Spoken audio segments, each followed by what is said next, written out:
you see that I do play over the bar line.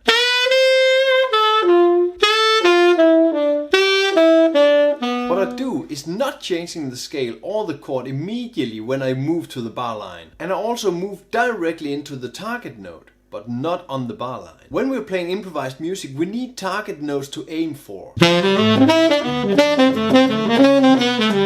And then we need some glues to connect the target notes. Let's stretch some long phrases over the bar line. When starting out with this, you need the target notes, so define the target notes. By putting the target notes on 1 and 3, you get a good grounding before you start moving the target notes into other places in the bar, over the bar line. I want to start with a line where I've already defined my target notes. Now I just need to hit them. What I do is start developing lines that fit the target notes.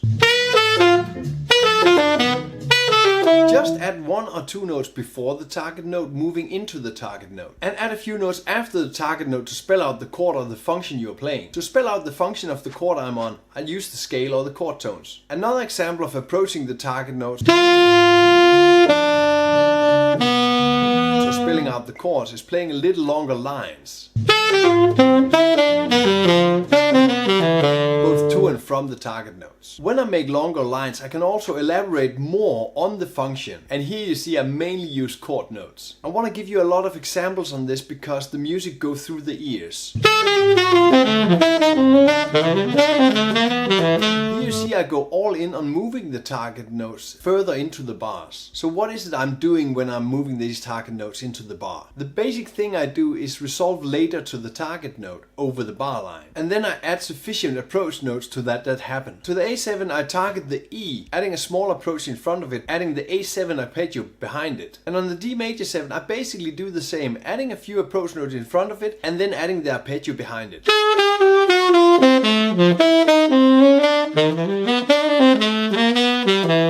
I made this lick, and it's a little bit more extreme. I want to show you how to exactly practice this. First, I start to train how to reach the target note. Try using a scale as a direct approach into the target note. I did one thing, try moving from all directions into the target note. Another thing you can do instead of using the scale, use an enclosure. Just pick some and train them into the target note. If you need some inspiration on target notes, I have added quite a few in the lesson manual on Patreon. The download link of the lesson manual is in the description. You see that I have this pause before I have these approach notes. The pause is meant to play the function you are actually on now and then moving into a target note. I have added an E minor in front of the A7. And I use a bit of space to play the E minor chord before I move towards that A7, the E on the A7 chord. You see that I move over the bar line, resolving the A7 on the 2, playing a chromatic enclosure in front of the E. I want to explain this line to you because I'm using all the tricks in the book. First I start out by moving the target note of the E minor to the 3rd beat. Again playing a chromatic enclosure to the E on the 3rd beat of the A7. And on the D major chord I make all kinds of elaborate tricks, playing trills and arpeggios before I hit that B on the 4th bar. To get you flying on hitting these target notes over the bar lines, I have made all kinds of great exercises and beautiful phrases in the lesson manual PDF on Patreon. These exercises take you through different scale and enclosure approaches, moving towards the target notes. Immediately you can add all these ideas into your playing when you are training these exercises. Get the lesson manual on Patreon, the download link is in the description. When I'm playing, I do not hear the full bar of what I'm playing out in front of what I'm playing. That'll make me a genius. I'm not a genius. But when I'm playing, I hear a little bit in front. I kind of have an idea of what I want to play. So I do not know that I'll hit that C sharp in the 2nd bar when I start out on that E minor in the 1st bar. I do hear the C sharp going to the B, going to the F sharp. So let me tell you what I do to hear this. So hearing these target notes is a question about getting used to that it is like that the target notes move like this. So we need to train hearing in front, anticipating the target notes. Try this exercise.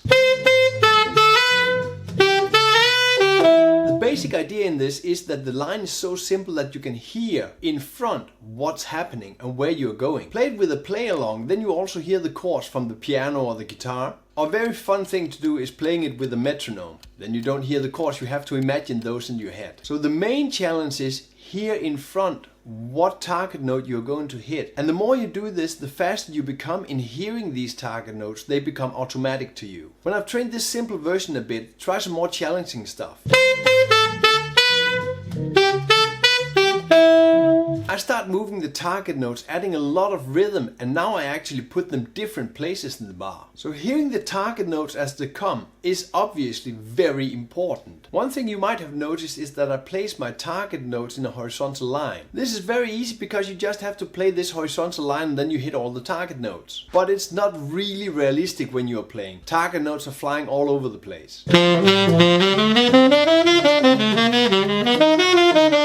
In this line I start out with a low G as my target note, and then on the A7 I'm moving up to that E on the third beat. So nothing is really ordered in a way that it fits the rules of jazz, if there's any rules in jazz. So when you're moving over the bar line, you're not exactly playing the chord the rhythm section is playing when the bar changes.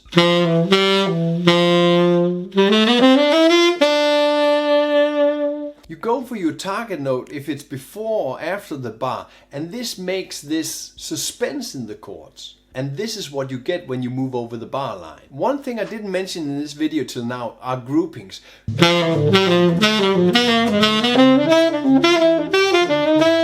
Groupings of different 5 or 3 are amazing to move over the bar line. If you start hearing these groupings, please use them. They are amazing to make great jazz lines. When you're playing over the bar line in a grouping or whatever way, and one of the chords does not fit in your scheme, skip that chord and jump to the next target note. There's so much good stuff in the lesson manual this week. Besides really cool exercise moving to and from the target notes, I've also added a series of polyrhythmic ideas to move you over the bar line using groupings of 3. When you're using these groupings, the feel of the line completely changes. It's a fun thing to do. Check it all out in the lesson manual PDF on Patreon. The link is right here. I want to present this video to you. I go through 2 jazz fundamentals you must know. Great sound and great target notes. Joel Frahm and Chris Potter gives the best advice I have ever seen on this. You need to check this one out. Play music, have fun.